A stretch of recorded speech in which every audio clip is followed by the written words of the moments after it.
bar, like in his basement, or not records, but like whenever he's a guest, he's always got his bar behind him. I was actually thinking, I'm going to tell Brian that what I want to put back there instead of the other TV is the, all my medals or something. Oh, that would be super cool. So that, or we just need to, like, figure out a table where we can, like, sit with, like, the treadmill and stuff in the background. Yeah. I mean, because if we turned everything, we could do that, but then we'd have to move everything. Testing. Oh, gosh. Nope. Gotta turn those off. Hello, testing. Oh, testing. I am not awake yet. That's all right. Gosh, nope. Gotta turn those off. Hello, testing. Oh, testing. I am not awake yet. That's all right. Sounds fine. It sounds fine, yeah.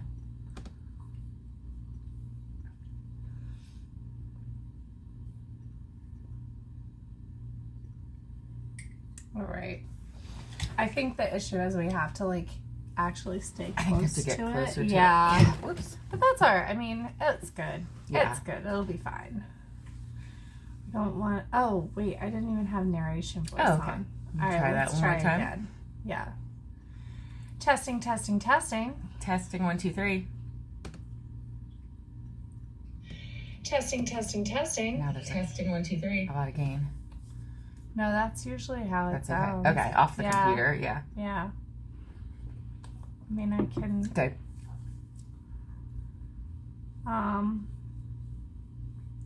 We could try a different voice. No, it's fine. That's the one we usually do. Narration. Hello. 1, 2, 3. Oh, look, it's different.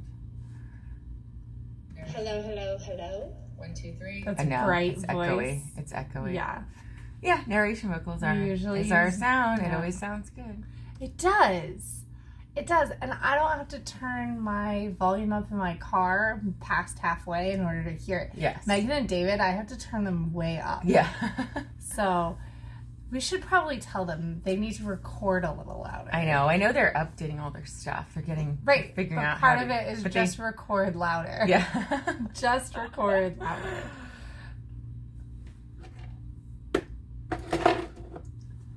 Just record louder. Good morning. Good morning. It's Wednesday. It's Wednesday. Yay, it's Wednesday. Yay, we're back together. It's Naomi and Liz, the Run Galloway girls. And we're really excited to share some results with you today. And we thank you to everyone who has reached out and said how much they enjoy our little podcast. Yeah. Because it's been so much fun to make, and it's nice that it's appreciated. Yes, because we'll probably keep going, but we'd like to, know that people are out there listening. So thank you. Whether or not people listen, we're still going to put this out just because it's so much fun. But we also want to be, it's fun for us. We would like to make sure that we stay a resource for people. So yes. If you have any questions, if you want us to cover something, definitely let us know, and we'd be happy to do that. Yeah, we would love to hear from you. So yeah. So fun kind of update from last week when we talked about, are you fast enough for super shoes? And the answer is yes. If you want them, go get them. There was some science that came out that Megan and David on the Swap podcast talked about how super shoes could make you slower. Yeah. And this was in like the original data too. And especially because they're testing like Ethiopians, putting them on a treadmill, and some of them have never been on a treadmill before. Yeah. So Eliud Kipchoge, when they first debuted these shoes and when they were first thinking about the Breaking 2 project, which was like 5 years ago or more, right? 2016, Eliud has never been on a treadmill before that time. Yeah. So it is, but yeah, potentially this study came out and it tested all sorts of elites, right? Yeah. And so elites from the Western world who were used to running on treadmills and probably already had run in super shoes before, and elites from, like Africa, where all the super fast runners are coming out of, and they're not even wearing shoes. And they're wearing like just whatever shoes they can get their hands on. They might be 2 sizes too big. I mean, that's like I read running with the Kenyans.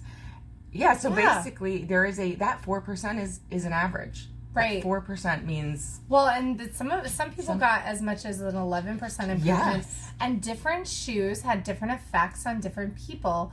And we have anecdotally seen that with us. Different shoes have different effects. Right. I would say that while the Carbon X from Hoka doesn't get great reviews as far as being the fastest, I think it's a great super shoe. Yeah. I think, and we've both seen success wearing it. The Nike has kind of a weird footbed, but I mean, I had great success wearing it. I just bought the what are they called? The Elites. The endorphin from Saucony. So and I'm going to get them too and try them. Give them a try. My leg has been killing me though. I have like some soleus injury from too much too soon. It's my own fault, but it like aches. Although yesterday I found out it feels better after I warm up. So I'm going to like do some walking and see if I can't get at least a little bit more movement in, because I did skip my run yesterday because of the pain. Aw, yeah, and that's good that it warms up, and that's always an injury test. Is like, does it warm up or does it get worse? If it gets worse, you got to be careful that it could be bone related. Right. Which this being like my lower leg and my shin, I've been like kind of like tapping on the bone, like, okay, is this the beginning? Is this shin splints? Is this the beginning of a stress fracture? But I actually think it's, and I hope it's not, but it feels like deep compartment, but it's not bilateral, and I'm like, okay, I've had some compartment issues before and have been able to like not have to have a fasciotomy, but like, oh, if we could just like not have to do anything about it, that would be amazing. If it could just like resolve. It's probably just ramping up the mileage. Mm-hmm. The old too much too soon. Yeah, I mean, we did 20, and then I went and after pretty much a week off for me, did 20, and then I did 11 2 days later in over 2 runs, and that second run was really where it got me. That second run Tuesday, and that's where I like felt it, and I was like, maybe I should go back, and then I kept going. But then when we floated the idea of doing this 10-miler on Sunday, like, it didn't affect you at all, or at least it didn't seem like it affected you. It hurt. It hurt. Oh, no. But I wanted to do it so bad. It hurts every step, and I just keep running on it. I wanted to do it so bad. Like, I was hobbling around the rest of the day on Sunday, and I'm coming down with something, so, like, I didn't feel well, too, but I was hobbling around. It was so bad. And I've been wearing like a calf sleeve, like a Zenza calf sleeve that I have because it makes it feel better. I've been doing a lot of percussion massage to try to get it to loosen up. And then last night I walked on the treadmill for 20-ish minutes, which, I like looked at it. I tried like a couple seconds of running here and there. So it was like just under a 15-minute mile. But it's funny, like, 15-minute miles are still, like, they're great. They got me into, like, I was in low aerobic zone. I was like, all right, I can do this. I was like, this counts. I need to remember that, like, 30 minutes on the treadmill is okay. Yes. Like, Yeah, it's not all or nothing. We have to remind ourselves all the time. But you know what else I did this weekend is I got on my Peloton and I did the 40K batch on Garmin. I know, that was pretty badass. Oh my gosh. To just hop on and do that. I did it by, like, I did a couple of different things. I did a couple of, like, distance rides, like scenery distance rides. I played a game of lane break. And then I just did, like, a just ride session. I didn't do any classes. And I did it so that I could, like, keep it really, really easy. Low intensity. Plus, I just wanted to veg out and watch TV. But let me tell you, my butt was hurting at the end. Like, and that was what I told you. Like, I wasn't sure that I'd be able to do it because my butt would hurt. Yeah, I'm just hoping that I can either, like, get used to it, or I might need to get, like, a pad for the Peloton. I did have padded shorts on, so that was helpful. I just do the padded shorts. That was helpful, but, like, it's just, and if you're mixing biking, and that soreness does go away eventually. Yeah. Like, I used to get it after, like, less than 30 minutes. Yep, and same. now I can ride for an hour and a half before it bothers me. And, like, it used to, like, it would bother me, and then the next day when I try to get on the bike, it would hurt. Well, now I'm at the point where I don't even notice the pain until I'm like, you know, kind of an hour in on a ride. So yeah, I actually get used to the bump, to the bruise. I actually ended up riding on Sunday for an hour, which I hadn't done in forever. I used to ride a lot, like outdoors. And yeah. So now it's just like learning to get back on the bike indoors for now, and it didn't bother me at all. But what's really funny is I'm reading Endure, and there's this like kind of the hardest endurance test in the world basically is 1 hour on a bike. How far can you go? And the first time it was done, you know, over 100 years ago, they went like, I don't know what it was like 20 something miles, and then currently the record is at like 54 kilometers, which is 30 something miles. That's a lot of miles. 33 miles. And so the guy who like had the record, John Voight, in like 2000, he went to do the record. Is it on a road or a trainer? In a track. Okay. Usually, like it used to probably be a road, but it's on a track now. Okay. So it's controlled, and so this was like 2005. He went to do the record, and he like had saddle sores. So like the best in the world had saddle sores that made him, that like stopped him from riding, and so it happens to everybody. It's not even like sores though. It's I know. It feels like my bones get bruised. Yeah, like, I know. It's just like you're not used to it. It's like your sit bones get it's like a deep tissue. Yeah. But I mean, you do get used to it. Yeah. And for adding low aerobic base with low risk of injury, it's a great option. Yes. The best option though for runners is deep water running.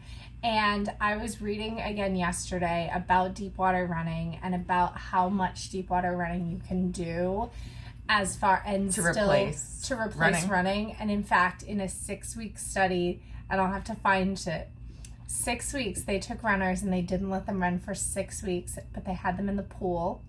And then they had them compared to a group of runners that was just running. Or maybe it was just this one group of runners. They had them do a 5K. Then they did 6 weeks of only pool running, and their 5K times either remained the same or improved. That's pretty cool. So, like, if you're worried about losing fitness in the pool, like, don't worry about losing fitness. But you're not going to get the same effect because it's not running specific muscles from swimming or biking. You're going to get aerobic effect, but they were saying that deep water running with a float belt can mimic running enough to, like, maintain that running economy. And in fact, you can get a higher, like, fat burn or cardio burn because it is harder to, like, it's actually more of a cardio exercise. Right. There's more because there's resistance. Right. The water is causing resistance. Right. And so if you're like in the pool and you're like, oh, I can't get it up there, you just gotta move faster. You gotta like really try to get that actual running form down, which is tough. But and you don't want to be touching the bottom of the pool. Like you want to make sure you're deep enough to where the bottom of the pool is not in the equation, because actually walking on the bottom of the pool is way worse for your feet and legs than walking on the ground, because pools are made of gunite, which is like super hard concrete that they spray, and then and they use a gun. That's why it's called gunite. Oh. They use like a spray gun. Yeah. And then the white coats of pools are incredibly hard. And so, believe it or not, swim teachers have a high risk of foot stress fractures. Oh no, just from like walking on the deck and on the bottom of the pool, like bouncing around on the bottom of the pool. Oh my gosh. And so if you ever do shallow water aerobics, you should wear shoes in the pool. That's why they have like old lady like shallow water aerobic shoes. Wow. Also, like the bottom of the pool will tear your feet up if you're not used to it. Not my feet. My feet are like hobbits. Calloused. Like my feet are like hobbit feet. They're really gross. I was watching a TV show. What was it? Oh, I was watching Blackish, and I love that show. Yeah, and the little girl, the mom was going to get like some kind of beauty treatment, like a wax and dye of her like down there because they found a gray hair, and the little girl was like, "Mommy, why would you do that? You're the most beautiful person in the world." And she was like, "Oh," she goes, "Except your feet. Your feet are busted." I was like, "Yep, that's right." Yep. So I wonder about like the elliptical giving you similar because you're using similar. I wonder. Form? I know that the elliptical is fantastic for low aerobic base, and I know that it's great for relieving injury, like taking the pressure off. I don't know. I think I mean, if I keep searching for like free elliptical somewhere, I don't know where we're gonna put it in the studio, but I don't have room for one either. Yeah, I've actually been thinking about bringing my Peloton up to, except Brian and I like to work out together sometimes. Yeah. But I'd like to bring the Peloton upstairs so that I can ride it more often, so that it's like right there. Right. But I worry that it will be a very expensive place that I hang my clothes. Yes, that happens a lot, right?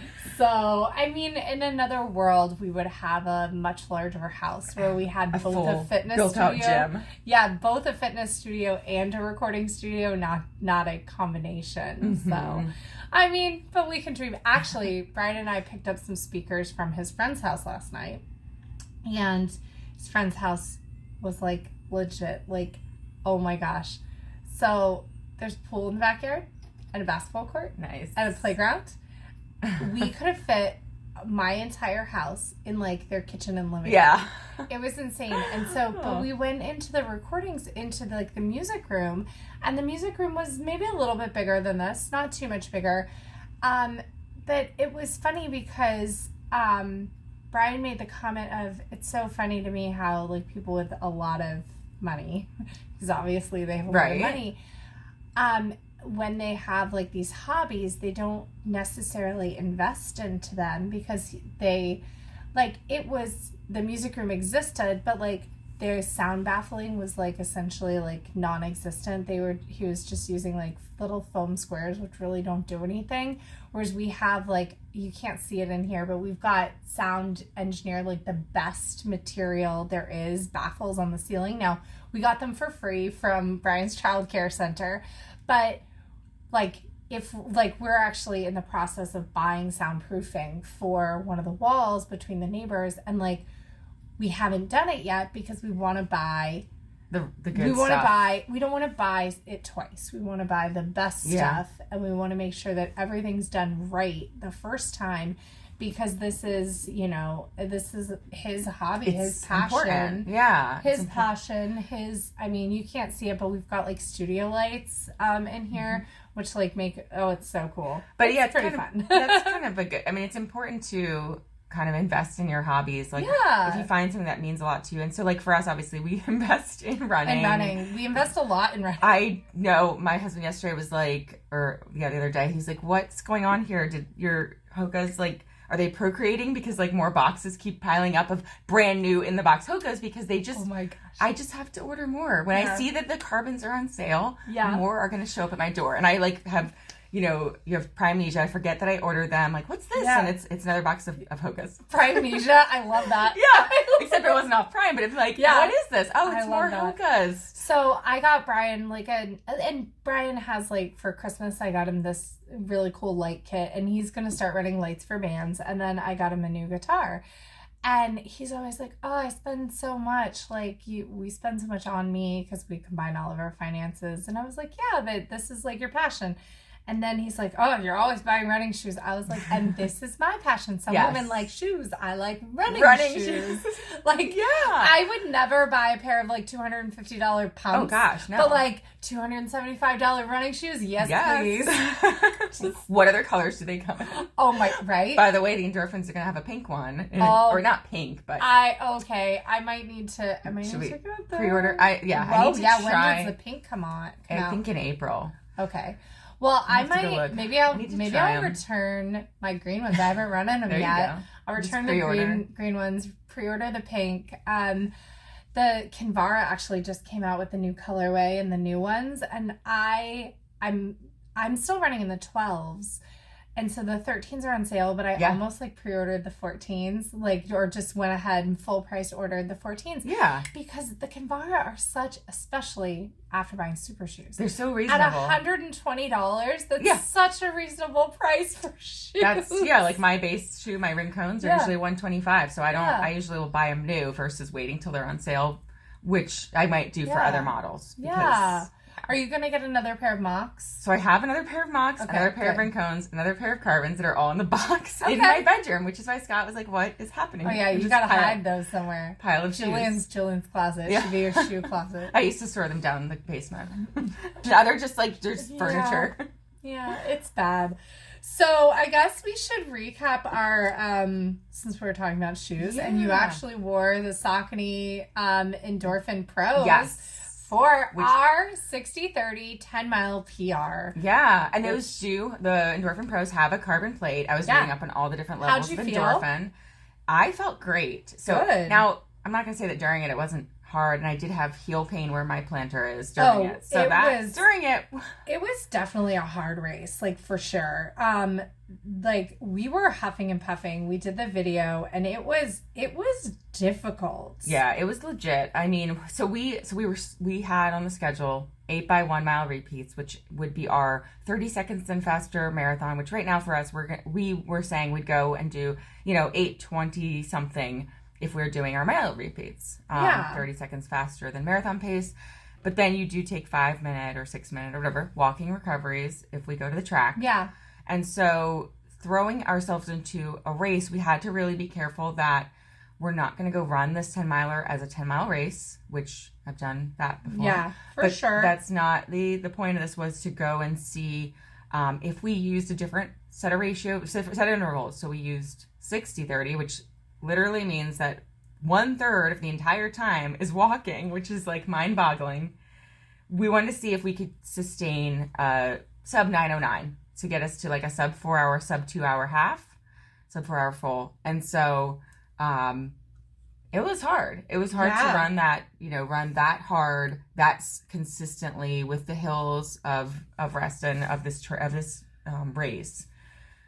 So I'm actually looking back. So we've done this course once before, and 60-30. Or once before together. We've done it a bunch of times. Together, yeah. But when we did this before, we must have done 2 and 30, but we must have done a couple of run-throughs. I'm counting 1, 2, 3, 4, 5, 6 run-throughs.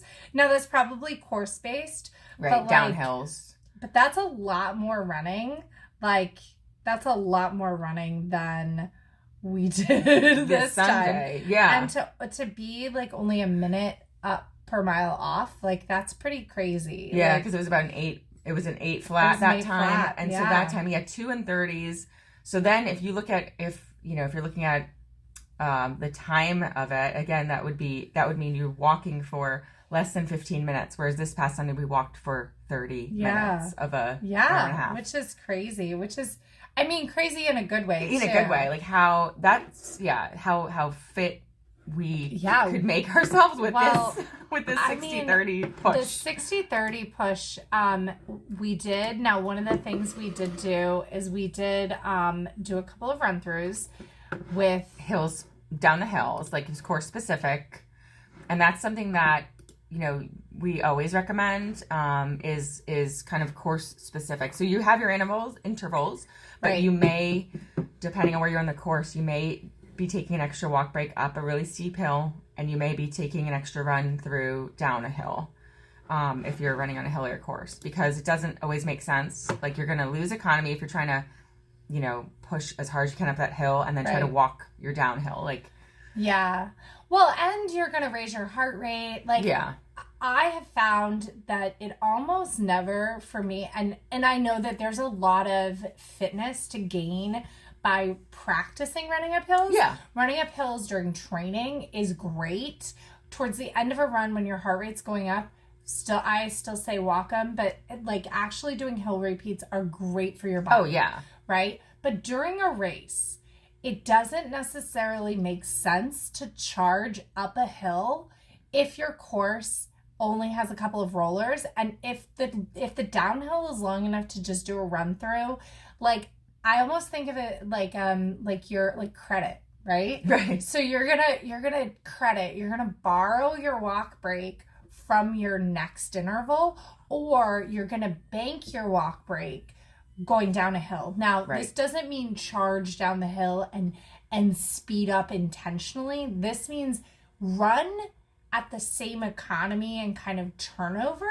You're going to naturally be faster down hills, but you're not pushing. Like we looked at our watch on a downhill and we were running 650? 649. And which again though, our run pace before that and after that was about 730 average, like 725, 740. But that downhill speed did not feel faster. No, we just let ourselves kind of roll down that hill. We just kept kind of the cadence of that 7:30 going down the hill. And then like that just kept us from like kind of pushing too hard. I mean, honestly, when I thought about that, I was like, man, I think I said we got to go do a revel. I know, except for having to be that all the way. But like, I it was would so love fun that. Flying down the hill, rolling down. I love doing downhill, and like my quads don't get beat up from it, so I think we'll have to try. Yeah, we'll have to try. I've never done like a real downhill course. I mean, Mountains to Beach is a downhill course. It's a nut downhill, but not like a revel. So yeah, well, and I think maybe we really look at the course for Mountains to Beach and do some like almost like calculations. Like, okay, right, if this little segment uphill is more of a walk, that's okay because this. I swear there's like more than a half a mile that's straight downhill, like when it's like really pretty and stuff. Oh, and yeah. like I'm for sure. me, like I remember just cruising down that. But what's super cool is we did exactly what we wanted to do. We executed it. We perfectly. executed a 60-30 in a 1:29:54, which is like super fast. That's faster than 9:09. Yes. It opened some eyes for me. I'm not ready to do a marathon at 60-30 sub 4. Not sub 4 anyway. No. Could I do a 4:15? Yes. Right. I was like, okay, 60-30, I could do this. I could probably do a 2:30 at I don't even think sub 4 is there yet. Like I think I'm like 4:05. Like I think I'm 4:05 right now. Yeah. Just because, like if my legs heal, then maybe I'll feel a little different. I just feel like my body is just not responding the way that I want it to this training cycle. Yeah. It's gonna get there. You know, it's tough. It really feels like starting over. It really does. Which is hard, but I know I have cumulative fitness to like come back to. It's so different. Yeah, it's weird. Yeah, it's definitely weird hearing that because usually you're so blindly confident. But I'm blindly confident I could do a 4:05. Yeah, I'm sure you could though. Like, and especially if we're looking at like a longer interval. Probably though 2:30 would push me aerobically too much. It would be hard. So I think like 90-30 would probably be really like good. But I don't think I'm in as good a shape as I was for Boston last year. Like I think my cumulative fitness allowed me to do that like 6-week build up to Boston.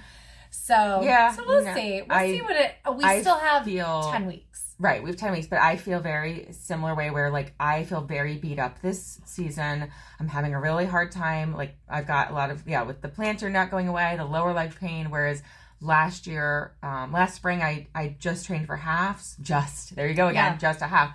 No, I trained for halves last spring, which, is manageable for me with tax season. Then over the summer, I ramped up for New York, and I didn't give myself any time down, after marathon cycle and charged into the next marathon cycle. So I'm feeling, I don't know if cumulative stress. Yeah, exactly. Well, and life stress too, because this time of year is really hard. Life is pie. Love is not pie. There's enough love to go around for everyone. Love is not pie, but life is pie. You only have so many slices. You only have so many hours in the day, and you only have so much energy you can put into, whatever it is, whether it's work, your kids, your relationships, your dog, your hobbies, your running, whatever that's called. Not a hobby, way more than a hobby. I know. Well, our running is a business. It's a business and a passion. So it's but I think going in reframing Mountains to Beach and even going into Jeff's race and really just being like, this is the season of having fun racing. This is the season of like building fitness back and no expectations. As much as it's hard to have no expectations, setting reasonable goals and setting reasonable expectations and kind of like pushing out, because you can't live your life with no expectations, right? Well, and also like, trying to run hard or trying to do something challenging is a lot of fun for me. And so like having a goal that we had on Sunday and pushing hard made it a lot of fun. Oh, it was so much fun. So it's not just about going reasonable. It was reasonable. It's not just about going and doing everything easy and just having just running at whatever pace and not caring. You can still have a time goal. And like making it fun though. Like, right. Like this was a way to kind of step aside from any like previous expectations or previous things and do something. And our goal was just to set a 60-30 PR, which was a guarantee. Right, because I had never done a 60-30 10 miler. I hadn't either. Not as a standalone 10 miler. No, because I used to do my races at like 2 and 30. Yeah, we did 2 and 30 before. And then I've done the 10 miler on the course where I started with 60-30 and then dropped down. And I looked at that time and I ran a 134. And it's funny because going in, I did have like kind of that expectation. I was like, I don't want to be over 130, which is like so silly. It's so silly that we have, but it's hard because again, the last time we did this one together, it was a 119. So like we're looking and we're self-comparing and getting to that trap of like, well, 130 seems, because that's still 10 minutes slower than what we did before. It seems slow, but it's not, because I looked, and you can't compare, but we passed so many people in the back half, and the field was really fast, right? Mm-hmm. The field was incredibly fast, and there were some runners that, you know, there was a time that I was like very close in times with a runner, our friend Kara, who's amazing. Oh my God. She's incredible. She was a second place age group, but she was 10th overall. So fast. 1:11. So fast. And she and I were like... Such a fast field. She and I, on a very, very difficult course. So way to go, Kara. She was amazing. Yeah. But we have very different seasons in our life. Her kids are teenagers now. Yeah. And so she's able to, you know, have that, like, she doesn't have little kids with a little one clawing for attention all day. Or needing she can go out and do her runs without needing to come home and feed them breakfast or something. And while her job, she is a veterinarian and she's an imaging veterinarian, her job is very intensive, and the vet med field is one of those fields like teachers that is vastly underpaid. Oh yeah, that's actually one of the highest suicide fields in all fields, and they're so necessary because we love our fur babies, right? But her job is not one that she brings home and works from home on and things like that. It's very intense while she's there, and you know, it's one of those jobs, man. Vet med is like, because my sister's also in vet med. Yeah, it's one of those jobs that people go into for. They love animals. Right. They want to make a difference. And like the money is an afterthought. Like, because there is none. Right. And it's like we as a society, we take advantage. We undervalue the service that they're providing. And we take advantage of people who have that in their hearts. Yeah, like teachers. Teachers, veterinarians. I would say nurses to an extent, but the nurses have frickin' figured it out. Let me tell you. There's a huge nursing shortage right now, but one of the reasons is a lot of nurses have gone to become travel nurses because they can make freaking bank. Ton of money. And I'm like, yes, you go for it, ladies, because it pushes the societal and guys, but it pushes this like societal pressure to change the way we value these people. I wish teachers would kind of do this push to where like, sure, I'm going to come back, but you've got to pay me like a special rate. Like, I don't know, we need to pay teachers more. We do. We need to pay early childhood educators the same as we're paying elementary school teachers first, because they're like way under. And then we need to get all of them up. Well, we need to adjust because you've got university and higher ed educators and administrators who are being paid a buttload versus the people who are teaching, like, and the kindergarten teachers who are not getting paid enough. Ready for this? The studies all show that the most important years of your education, years 1 through 3. Right. So it's the first 3 years of your life are the most important for predicting long-term success in life. Preschool and so it should be flipped. Like we shouldn't be talking about universal community college, which is a fantastic idea. Of course. I actually think community college is amazing. Oh yeah. And I counsel a lot of high schoolers that come and work for me, especially ones that really enjoy working with kids. I say, you know, it's never too late to go to a 4-year university, and you won't be too old at 22 or 23 to even go away and live in a dorm. So why don't you, like, if you're not sure what you want to do, you can come work for me. So it's not like fully like for them, but I say go to Nova, get the guaranteed admission program, work in well, these are people who like working with kids, who are working with me. Yeah, gotcha. Already work in childcare, go and do the guaranteed admission program at Nova, make some money because I actually pay really well, and then go off to college, you know, and then get some job experience, learn what you don't want to do before you go study something. Yeah. Because, I mean, granted, I have a long history. I think my life would be completely different had I been diagnosed and medicated younger with ADHD, but I would not trade where I am for the world. Because I've learned so much along the way. I learned what I'm good at. I learned that what I'm good at isn't necessarily what was graded in school. Because a lot of, I mean, and this is like zooming out, a lot of what was graded in younger education was, can you follow directions? Yeah. And can I always follow directions? No. Can I see strategically the big picture and get to the right point? Yes. And oftentimes faster, more efficiently. But a different route. And in a way that is better long term. So like these are not like I learned these like crazy critical thinking skills that like probably set me up for failure in high school. But I went to school, I don't know if you knew this, like I was in North Carolina. I was in Cumberland County, North Carolina, which is actually one of the worst rated, at the time it was one of the worst rated counties in the entire nation. Yeah. I got some of the best education there. Because I wasn't disruptive, but I was kind of annoying in class, and they had like pull out gifted program. So I would just be sent to like the gifted teacher, even when it wasn't my time. Yeah. I would just be sent over there, and she would say, well, what do you want to learn? And I would bring in a book, and I'd be like, I want to learn this. Nice. And in fourth grade, I brought in college algebra, and so I learned college algebra in fourth grade.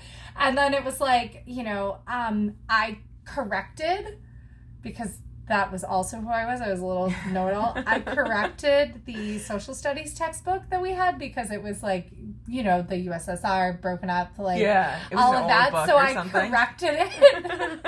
I mean, I learned all this stuff. I charted. And this is before Google, by the way, kids. Before the internet. Oh my gosh, there was no internet. No, like you couldn't. Yeah, so if you're correcting a book, you had to like maps. I had to go to the library and I had to like find like current like newer issues of things. Yeah. And then and it was basically just like Europe that I corrected, but it's fine. And then what was the other thing that, I planned a trip, and I remember this, I was in 4th or 5th grade, I planned a trip to Disney World with a budget, driving from North Carolina to Disney World, using like how much gas does the car use, like how, like planning down to the minute, cool. Like as far as money, and then planning snacks to where I could eat 10 fruit roll-ups a day. Like that was like in my calculation, because my parents would be like, oh, that's too expensive, you can't eat all those snacks, but I like wanted fruit roll-ups. And still to this day, like I look at one box of fruit roll-ups as one serving. Hey, it's 10 fruit roll-ups, it's only 50 calories of fruit roll-up, that's 500 calories of great carbohydrate. There you go. I know, that's some great running fuel. Yeah. So I got a great education there, but thinking outside the box, choosing what I wanted to learn, which is, it's not always the best when then you come to a high pressure, amazing county like Fairfax County, and it was like, no, you need to do the assigned work. It's not just whatever you've chosen to do today. The expectations are totally different. Yeah, so... Oh, that was a long story. So anyway, I encourage kids to get a little bit of work experience, even if it's just a year, even if it's just a summer job.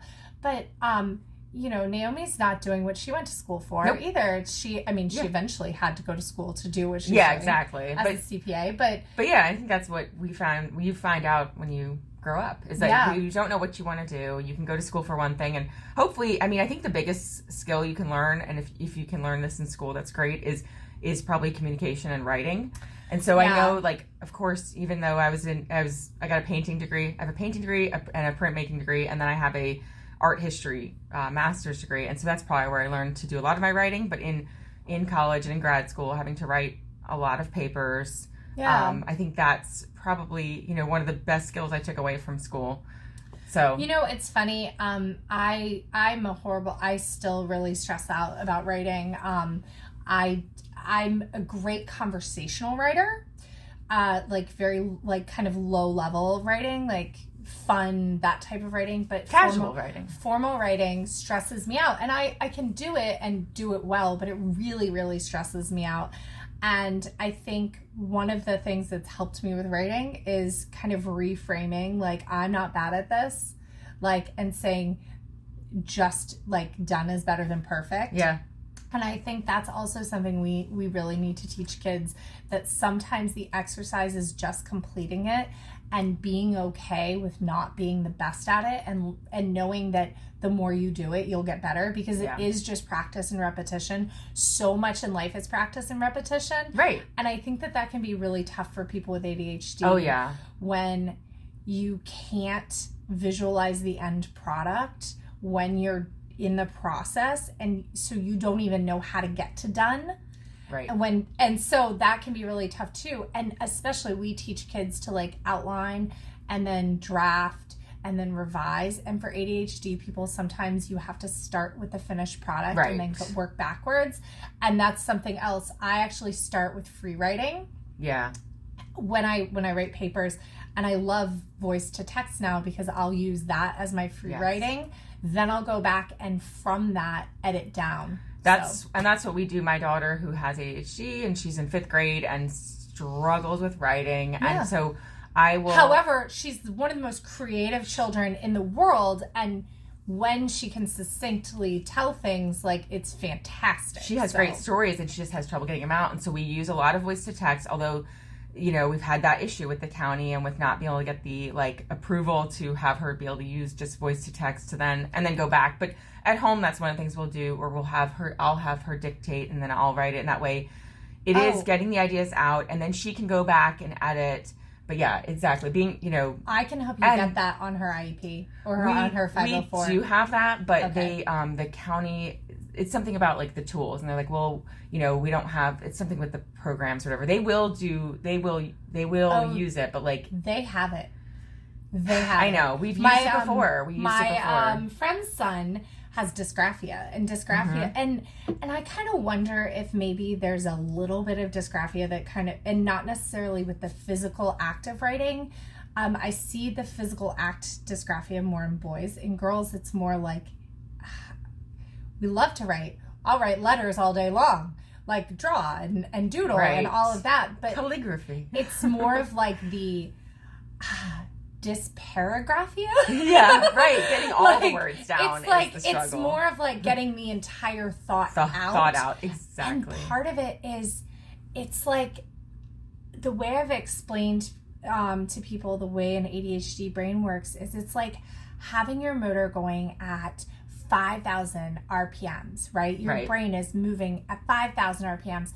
But the way you can actually process information or get it out is 2,000. So there's this huge mismatch, and that's where stimulant medication brings up your processing speed to match what your brain's already doing. Yeah. And so anytime you're thinking, whether you have ADHD or know someone who does, they have ADHD, this disability, this is a slowness, it's actually the opposite. It's not attention deficit. It's actually the ability to pay attention to everything at once. Right. It's paying attention to too much. And then hyper focus is the other thing. So there are times where I'm I can't even listen to people because I'm so focused on something that's happening. Little half-done projects all over my house. I love that. I saw this meme yesterday, and it's perfectly fits me. It's you have, I have about a 45-minute window. That's my productivity window to get everything done in the day. And if I miss that window, nothing gets done. Yeah. And it's true. I can really hyper-focus and get everything done in a window, which coming to it late in life and realizing, hey, maybe I've had ADHD this whole time. But it's such a superpower because, all right, so... when the pandemic happened, right, that became my like super focus. And the CARES Act launched, and my business was actually, I was not yet the executive director, and we were kind of in a tough position as a childcare center, but even just in general, it was like an overall, we headed into the pandemic in a really tough position. Right. Well, when the CARES Act came out, like prior to it even being passed, I read the darn thing cover to cover. Like, and I was like, oh, we can do this and we can do this. And I was like, maybe we should go ahead and ask for the employee retention credit, because what's the worst thing that can happen? They'll just make us pay it back. But I was like, I'll just hold off on that. But we got the PPP. I was able to use calculations from when we had a much larger staff, knowing that we were in an industry that was affected. Like, I read all, and even the bank was like, are you sure you want this much because you have less staff now? And I was like, nope. I was like, give me all of it. And we were able to essentially use this pandemic funding to help, like, and really get take advantage of every piece of the bill and legislation because of my ADHD hyperfocus. Yeah, because you're able to dive, go down that rabbit hole, learn everything about it. And I created a spreadsheet with macros, like essentially a form that you fill out, and I sent it to the bank, and that's what they used to get everybody else for their PPP loans. That's awesome. They used my That's amazing. Yeah, that's so cool. And I was helping big businesses do it. Yeah. Funding, and I just love this. So funding was released on March 4th, and we had ours by March 5th. That's how crazy. Good I was, but it's because of my ADHD and my hyper focus that I was like, I can do this. Oh, give me this goal and tell me it can't be done. Right.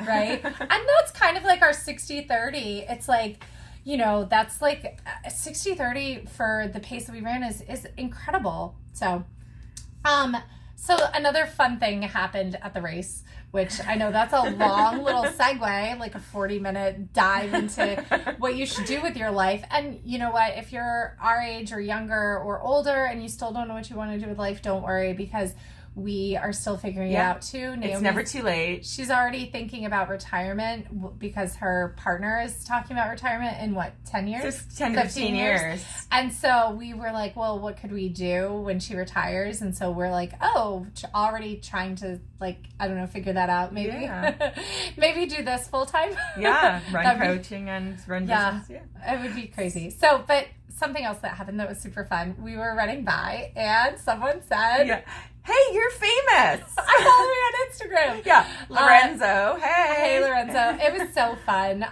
It's just always fun when people yell out, "You're Run Gallery Girls." Yeah, we had a lot of people who either called out Run Gallery Girls during the race, or some people who at the end were like, "Oh, you're the Run Gallery Girls." Yeah, which is so recognized fun. us from Insta, which was so fun. It's really, really fun because it helps us bring recognition to, not just us, but our whole purpose is to elevate Jeff Galloway and Jeff Galloway's method of Run Walk. Not just because it's a great method for beginners, but it's a great method for everyone who wants to run until you're a million years old, because it does, even though we're both dealing with some minor injuries right now, it does really keep you reduce your injury load. It does keep you running for longer. It allows you to run through little niggles that maybe you couldn't run through just because I would say is it the permissions? You mean the it gives you permission to walk, and that it's you customize it to what you want to do. So everybody, you pick your intervals that you want to do. So that flexibility. Yeah, I think that's exactly what it is. The Galloway method allows for more flexibility than other training methods. However, no matter what kind of training plan you're on, you actually have a lot more flexibility in that plan than you think. Training plans do not need to be carried out to 100% to be effective. If you have to skip a workout or because you can't do it, just skip it and move on. If you have to cut a workout short or cut a run short, you just do what you can and move on. You don't need to make up mileage. You don't need to get to a certain volume. You don't need to cram by running a lot faster in that window. We've got 23 this weekend. There's a very big possibility that some of that's going to have to be walked, and we're going to be okay with that. Right. It's a very big possibility that when we get to 4 hours, no matter where we're at, we call it. Right. it doesn't have to be perfect. It's the intention of it. And the same thing, we were supposed to have 8x10 this weekend. We didn't do 8x10. We did the 10 miler instead. Or 8x1, yeah. 8x1, sorry. 8x10, that would be a lot. And then we have 10x1 the weekend of Jeff's race. I'm going to reach out to him, tell him our 60-30 plan. He might be like, yes, go for it. He might say, then for 12x1, don't do 12x1. We don't know. We'll see what exactly you can modify, and that's Sorry, I keep burping on the podcast. That's so gross. Excuse me. No, that and my mom update. She's still running. So like 3 to 4 days a week right now. Like she's just going like a mile at a time. I love it. But she's now down to she's dropped her time from like a 17-minute to a 14-minute mile. That's amazing. She's getting faster. And then my daughter, her Girls on the Run program started yesterday. So I'm so excited. I have That's really exciting. 3 generations. We're all runners. My mom is trying to gear up so she can do the 5K with my daughter. Oh, she wants to do it with the weekend that we have mountains to beach, and my daughter has her Girls on the Run. I still think we should. 5K. I still think we need to ask Lauren to run with them too, because Lauren can be like Coach Lauren with your. Oh mom. Yeah, she could totally. Auntie Lauren. The more the better. But so anyway, so exciting. You know what this means? We have to get your mom a sparkle skirt. Oh my gosh.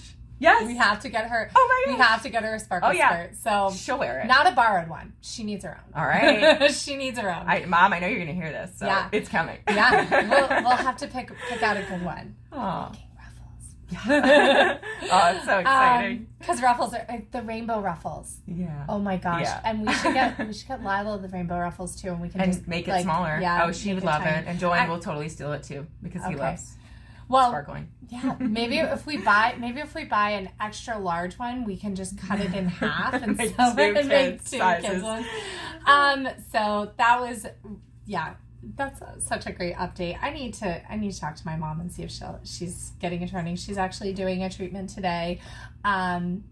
She's in a clinical trial for Alzheimer's. She has early onset Alzheimer's, but she's doing great, and she's in a clinical trial. She was too tired to get dinner last night, so with all the travel, and so we might be able to see her today.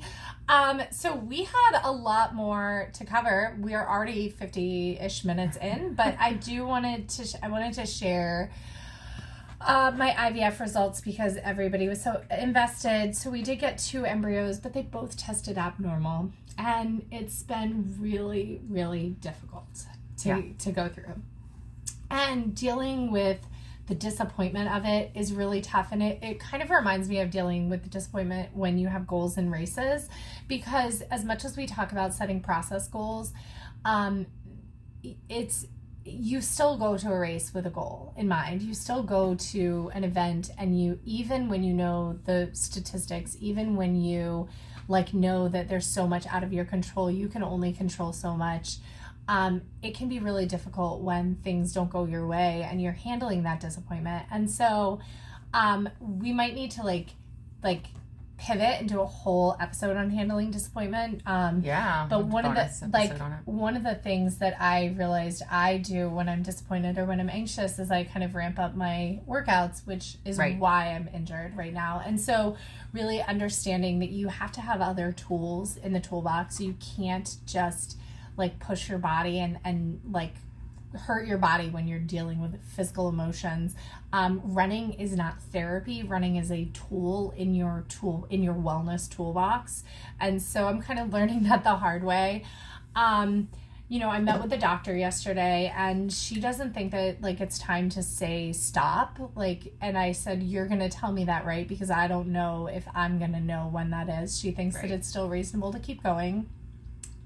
So I asked her, do you think we need to move ahead and not take this break? She said, I don't think the break's going to be that. I think the break probably has more mental benefits than, downsides physically. So we're still going to take the break. We have a new plan, just because I wanted to change something, because I feel like I've been doing the same thing over and over and over. And with results, we've gotten 5 embryos, which one is healthy and one euploid embryo, which is that has a 60-ish% chance of a live birth. And then Penny. Let's pause for a second, because Penny is barking, and I do want to continue with this. We can quickly take her out. Yeah. Sorry about that. Oh, gosh. Don't want to do that. I need to pick up right where we were. Which is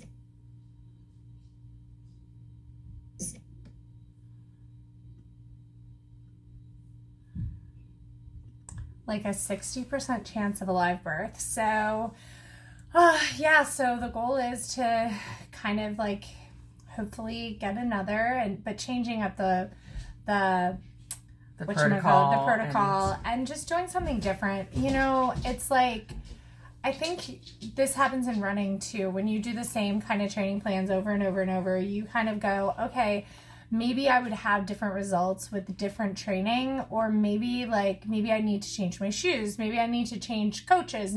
Like, you start to look when you're getting stagnant or stuck. When you're perceiving that you're getting stagnant too, because a lot of times is you're actually just still in the thick of the process and it's too soon to change things, right?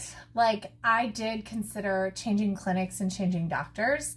Like, I was like, maybe I just need to change clinics and doctors. But then I started to think, like, maybe I'm in the thick of the process and maybe I'm right at, the goal is almost right there.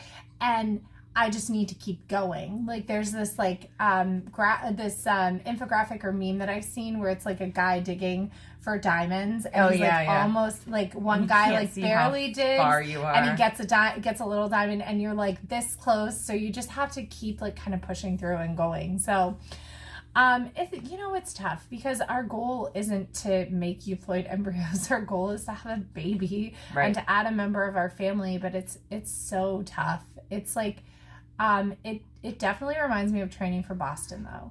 It really does. And if that goal that's out of reach, that you're not sure if you're not sure, there's no guarantee. You're not sure that you'll ever get the baby. You're not sure if you'll ever get to Boston. You can't see that. It's funny because with the Boston, I just felt so confident that at some point it would happen. But with the baby, like, we're just getting so close. Like, age is such a thing, and like finances are a thing too. Like, we're very, very fortunate to be able to even go through IVF. Like, we're so fortunate. And we have some donated embryos from my sister and her husband, which is just, like, amazing. And so we're so fortunate to have those. So with those and with our embryo, we have a very good probability of one child, right? And we will love that child no matter whose genetics it is. We will just love them so much. We have that high probability. But there's also that biological, like, drive that where you want it to be yours and your partner's. Like, you really want it to be, like, and genetics don't make a family. I was actually an egg donor in my 20s. So, like, I obviously believe in egg donation. It's something that I even considered, like, I talked to Brian about right at the beginning. I said, he had to come around to using Alex and Cole's embryos. And he's on board with them now. But, like, he had to kind of come around to, like, it not being me. Genetically his and genetically yours. But also me. Yeah. Like, he was like, I really wanted to be you. And then we've talked about doing, donor eggs and his sperm.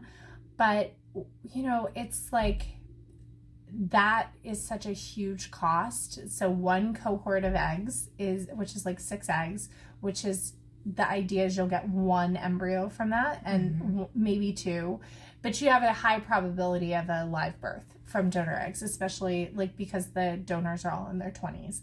But it's $16,000. Right. That doesn't even include the transfer. So it's $20,000. For $20,000, we were able to do 3 retrievals. Right. Now, granted, that didn't include the transfer, but we did get 1 euploid embryo from 3 retrievals. Yeah. And so we're heading into the 3rd of our 2nd batch. So it's essentially around the same price at this point. And again, my doctor said, I will tell you when it's time to stop. You're not there yet. Unless I'm like, I'm done. I don't want to do it anymore. But then transferring has this whole other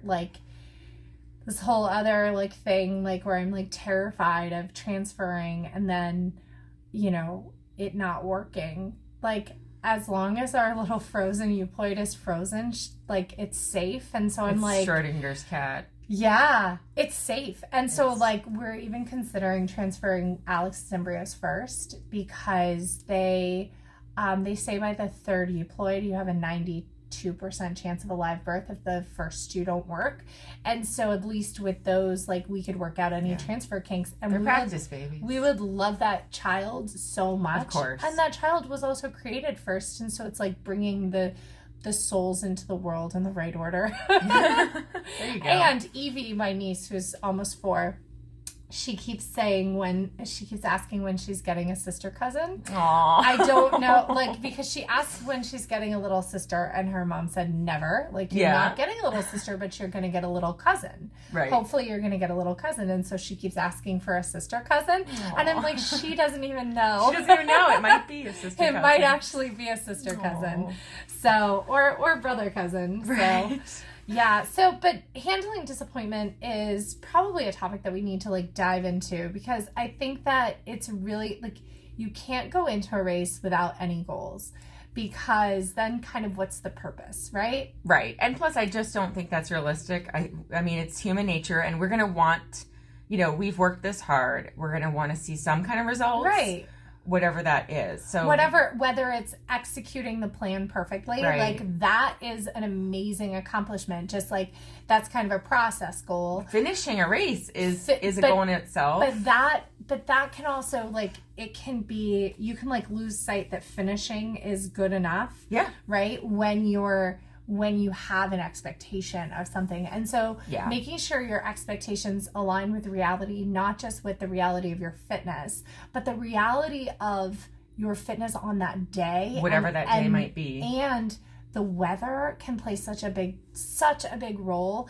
You can't push through with your same goals when it's going to be super hot, or when it's going to be really windy, or when it's going to be really humid, or if you woke up, or if you were vomiting the night before. Right. Like, you can't just, like, go, nope, this is the goal, and that single drive, like, how bad do you want it isn't a thing.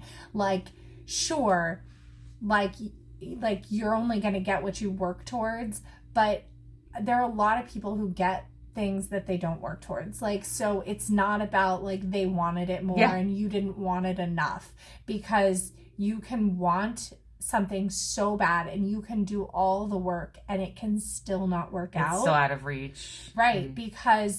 And that's where setting the goals along the way, the process goals of enjoyment, is so important. And then with disappointment, like, you've got to let yourself feel those feelings, and you've got to be in it.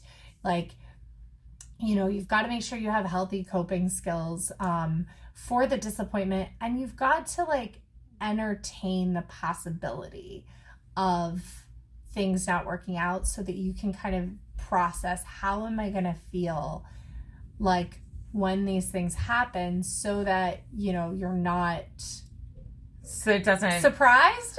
Right. And so it doesn't, like, spin you too far into a depression, because it still could be really depressing. Like, this whole thing, you've been able to carry on, but I know it's also been really, really, really hard. It's not like you just say, it's okay, I'm going to keep going. Like, obviously you have to really dig deep and figure out, and sit with those feelings. And so the same thing with running. When a goal doesn't go, you don't get the result you expected and hoped for, you have to figure out how you'll kind of move forward with those feelings, and just be okay with that. Sometimes it doesn't mean that you're going to turn around and sign up for another race to try to get redemption, like I might have tried to do after Mountains to Beach 2019, and turn around and try to run Grandma's 4 weeks later. Yeah, well, sometimes you have to accept it, and that's really hard. I loved what Lauren Fleshman said about jealousy on the SWAP podcast. On the SWAP podcast, she said that jealousy is kind of like, for her, it's like kind of a clue of, like, no, this is what I want. I want this thing. That's why I'm jealous. And it's not about the person that you're jealous of. It's the experience that you want, or, like, some kind of clue about, like, yourself. And, like, that can be a really healthy way of looking at it. I think it's also okay to just be jealous sometimes. Like, yeah. Like, and I think it's okay to just, like, I don't think it's about the person when you're just like kind of saying, like, this isn't fair, right? Like, it's okay to kind of have those feelings and you know, like, live with them for a little bit, because like, acknowledging them and living with them for a little bit in a confined time is definitely healthier than trying to just push them aside and not feel feelings, because unfelt feelings come back in a different way. You know, there's a lot of there's like, I have a lot of feelings about this whole like infertility process and marathon training, because I like feel like I'm not getting either. I like dove in. You have one foot in both. Right. And I like dove in and like kind of gave up running to try to have a baby, because that was the advice that doctors wrongly were giving me, because I think that there was some thought that maybe there was some hypothalamic amenorrhea or like some like hormonal issue where I was overtrained. I don't think that, you know, once we started this process, I don't think that was the case at all. Like, I think that I was training at a volume that was absolutely fine, but because those words were in my head, I think that I gave them the benefit of the doubt. So I like gave it a shot. So I put my running on hold, and I still didn't get the pregnancy and the baby, right? And so now I'm back into running, and I'm doing both, and it's harder to come back into running. So I feel like I'm failing at both. Like, I really do. And I recognize, even though logically I know I'm not failing at either, I'm in the thick of the process for both, I feel like I'm failing. And so, like, it's funny, I don't, at work, I work in a childcare center, and I meet with pregnant women to tour them for their center, for the center with their babies. I am nothing but happy when I see a pregnant woman that comes into work. When new babies come into work, I am nothing but happy. When I see a pregnant woman and I'm out running, I am angry, and I am furious when I see pregnant women who are running.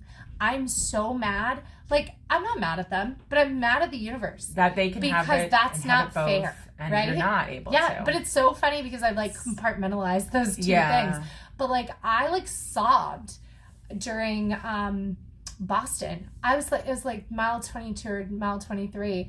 I saw and I can't remember if it was a pregnant woman running, or no, it was just a pregnant woman on the side, and she had all these kids, and her husband like ran over and like gave her a hug or something, and I was like sobbing. It was like, this is like not like, it was really, really difficult. And that was at the beginning of this journey.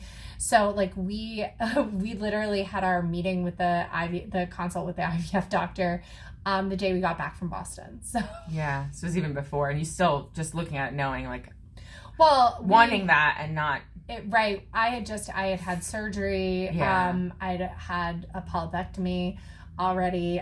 We had done 4 medicated cycles.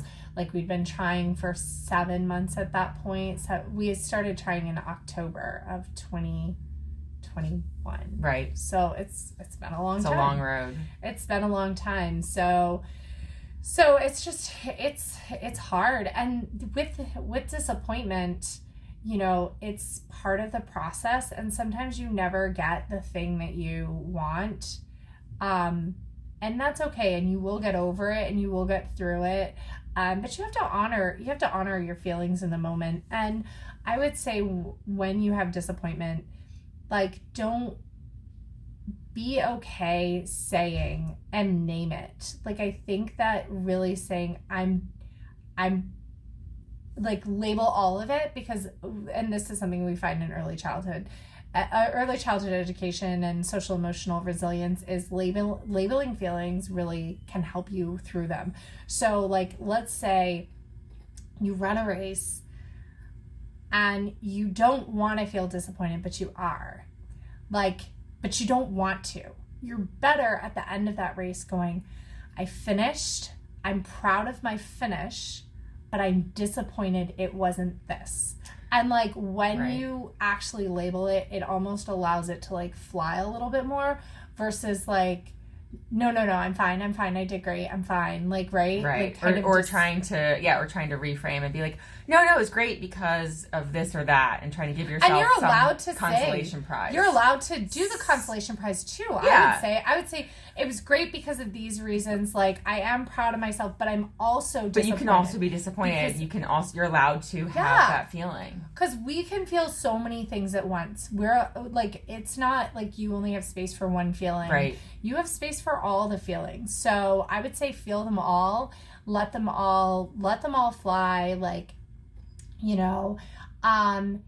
if and it can be tough, like, and we talked about the comparison trap. If like a friend of yours has done better, make sure that you're giving them a little bit of space to celebrate, and also let them in on your disappointment too, because that's okay too.